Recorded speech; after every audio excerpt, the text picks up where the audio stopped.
we are getting to the point where Mūsā alayhi salam started to use this dua. We just said, Rabbi shrah li sadri.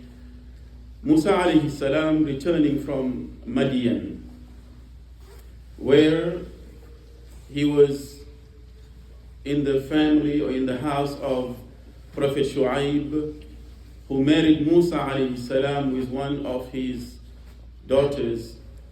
After 10 years, Mūsā is now returning to Egypt.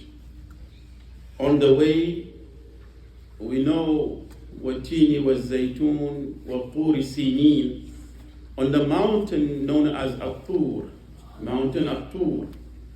It is on this mountain that Mūsā alayhi salam, with his family, he saw a fire from a distance.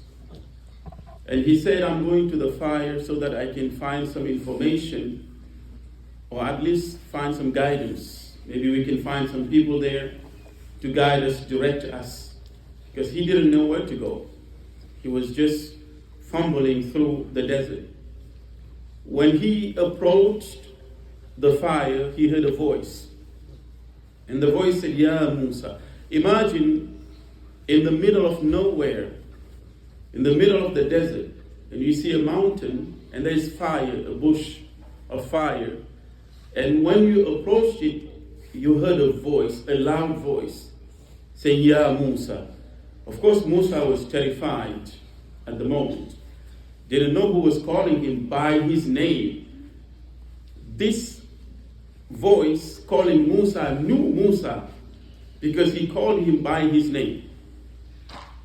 And told Mūsā alayhi salam, the first command was, take off your shoes because you have entered a holy place. Take off your shoes. And this is the reason why when we enter the masjid, we take off our shoes. It is a place of worship. Then Allah told Mūsā alayhi salam, what do you have in your hand? Mūsā was used to carrying a staff, a stick of Mūsā. He's well known to carry that staff, the stick. Mūsā said, this is my stick. I use it to cut branches. I also use it to guide my animals.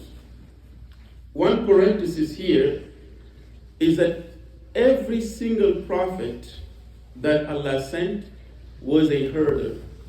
What is a herder? Is someone who guides animals. Someone who takes animals from the houses, from the village, take them to the bushes or somewhere to the forest to eat all day and come back with a stick guiding the animals. Some of you from Africa, you may have seen this before. The herder or the shepherd is the one who takes the animals. Sometimes they have dozens, maybe 100 animals, guiding them with one stick. Just guiding here, left and right. They go one direction. They go spend the whole day, eat and drink. At the end of the day, they return back to their places. Now, some scholars ask the question, why is it that every single prophet, even Prophet Muhammad, when he was a herder, was a shepherd, why is it that every single prophet that Allah sent, his first job, even as a teenager, was to be a shepherd, was to be a herder? And the answer they gave is that because Allah was going to send them to guide mankind, to guide people. So as a training, Allah chose them as a young boy to start guiding animals. Because if you are able to guide animals who don't have a brain, don't know anything, if you're able to guide them one direction, go and come back, then you will be able to guide people. This is the wisdom.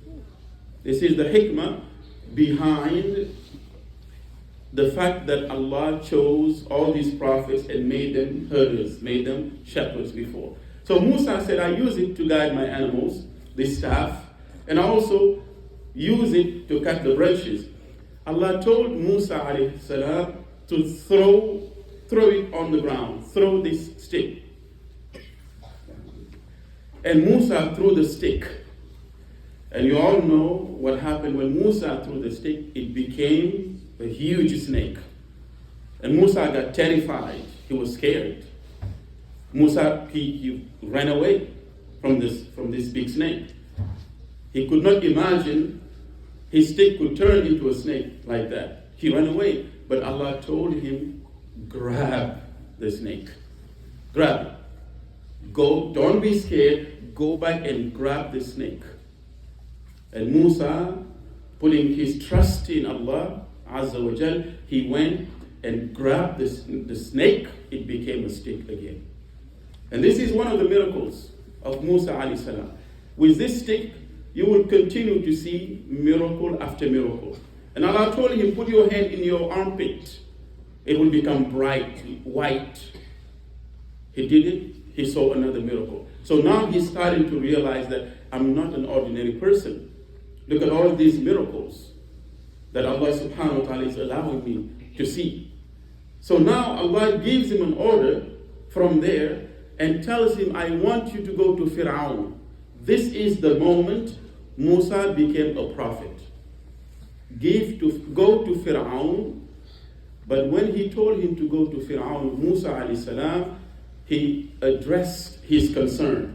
He said to Allah, how can I go to Fir'aun? I fear that he will kill me. Why? Because I committed a murder before running away from Egypt. So inshallah, tomorrow we'll continue, inshallah.